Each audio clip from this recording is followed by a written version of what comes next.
যখন সংস্কার প্রক্রিয়া আসলো, রাজনৈতিক দলগুলোর কাছে সরকার নথি স্বীকার করলো। তারা জনগণকে পাশ কাটিয়ে রাজনৈতিক দলগুলোর কাছে, জামায়াত এবং বিএনপির কাছে তারা আত্মসমর্পণ করলো। পদমস্তক যে আদেশটা দেওয়া হয়েছে, মোটা দাগে আমরা বলতে পারি সরকার হলো সব রাজনৈতিক দলকে খুশি করেছে, কিন্তু জনগণকে হলো তারা পাশ কাটিয়ে গিয়েছে। মৌলিক সংস্কারের পথে এই আদেশের মধ্য দিয়ে আমরা মৌলিক সংস্কারের পথে যেতে পারবো না। গভর্নমেন্টের অ্যাকাউন্টেবিলিটি, ট্রান্সপারেন্সি, গুড গভর্নেন্স আমরা যেতে পারবো না। এই আদেশের মধ্য দিয়ে আমরা আবার সেই 72-এর স্বৈরাচারী সংবিধানের পথে হাঁটতেছি এবং সেই শাসন কাঠামোর দিকে আমরা হাঁটতেছি।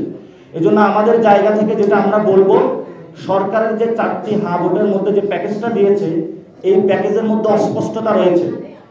এই প্যাকেজের অস্পষ্টতার জায়গায় সরকারকে আরো স্পষ্ট করতে হবে।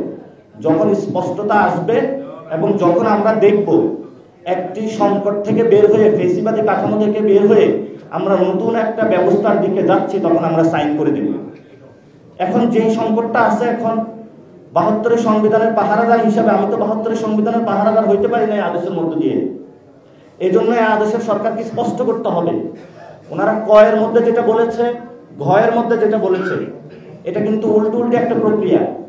ফলত তারা যখন স্পষ্ট করবে এবং সামনে যে নির্বাচন রয়েছে, সরকার বলেছে একই দিনে গণভোট হবে এবং জাতীয় নির্বাচন হবে। সরকার দেখেন বিচার প্রক্রিয়া একটা বুকলেট পাকালো। যখন শেখ হাসিনার বিচার হচ্ছে, ঢাকাতে তারা আইন শৃঙ্খলা কন্ট্রোল করতে পারলো না, সরকার এখানে ব্যর্থ হলো। যখন সংস্কার প্রক্রিয়া আসলো, রাজনৈতিক দলগুলোর কাছে সরকার নথি স্বীকার করলো এবং তারা জনগণকে পাশ কাটিয়ে রাজনৈতিক দলগুলোর কাছে, জামায়াত এবং বিএনপির কাছে তারা আত্মসমর্পণ করলো।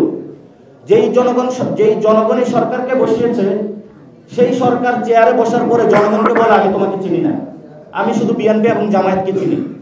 এটা তো জনগণের সাথে একটা হাস্যরসিকতা করলো এই সরকার। তারপরে আসে যে নির্বাচন। যখন সরকার এতগুলো বুকলেট পাকাচ্ছে, এতগুলো অব্যবস্থাপনা, ব্যর্থতার পরিচয় দিচ্ছে, আপনি ওই দিনে গিয়ে কিভাবে ইলেকশনটা করবেন, এটা আমাদের সন্দেহতার জায়গা থেকে গেল।